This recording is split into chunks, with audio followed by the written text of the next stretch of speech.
കണ്ണാ ചാടല്ലേ?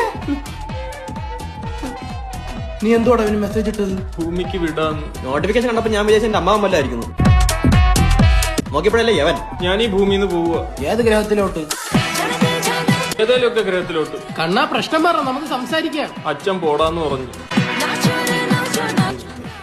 ഓടാന്ന് പറയാനുള്ള അധികാരം ഒരു അച്ഛനില്ല. അവനാണ് എന്റെ അച്ഛൻ ഇച്ചിരി അധികാരം കൂടുതലാ. നീ ഇവന്റെ അച്ഛൻ ഇവനെ വിളിക്കുന്ന കേട്ടിട്ടുണ്ടോ? ആ സമയത്ത് എനിക്ക് തന്നെ തോന്നിപ്പോ ഞാൻ തന്തയില്ലാത്തവനാണ്. എന്നോട് വീട്ടിൽ നിന്ന് ഇറങ്ങി പോകാൻ പറഞ്ഞടാ. അതിനു വേണ്ടി നീ എന്താ ചെയ്തേ? കാണിച്ചു തരാം. ഇതെന്റെ അച്ഛൻ. അച്ഛന്റെ 20,000 രൂപ മേടിച്ചിട്ട് പഞ്ചാബിലുള്ള ശേഖരന്റെ കയ്യിൽ കൊടുത്തു. എന്തിന്? ഡബിൾ ചെയ്യാൻ. അപ്പൊ 20,000 കൊടുത്ത് 40,000 കിട്ടിയ? കിട്ടി. ആ തരിപ്പില് 1,00,000 രൂപ അച്ഛന്റെ കൂട്ടുകാരുടെ മേടിച്ച് ശേഖരദാദയ്ക്ക് വീണ്ടും കൊടുത്തു. 1-2 കിട്ടിയ? അണ്ണാക്കി കിട്ടി.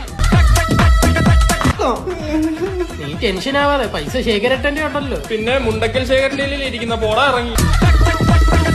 അല്ലീ ശേഖര എവിടെയുള്ളതെന്ന് പറഞ്ഞു? പഞ്ചാബില്. നീ ഒരു അടയാളം പറ, നമുക്ക് കണ്ടുപിടിക്കാം. നല്ല താടിയും തലേ ടാറപ്പ ഉണ്ടെന്ന് തോന്നുന്നു.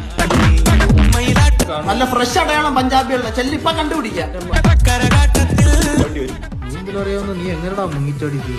അതിന് ആര് ചാടിച്ചാവാൻ പോയി? ഫ്രൂട്ടിയിലെല്ലാം 1-ാം തരം എലിവശം അടിച്ചു വെച്ചേക്കുന്നു. ഫ്രൂട്ടി സൈഡ് ആയിരുന്നു സുജിയേ.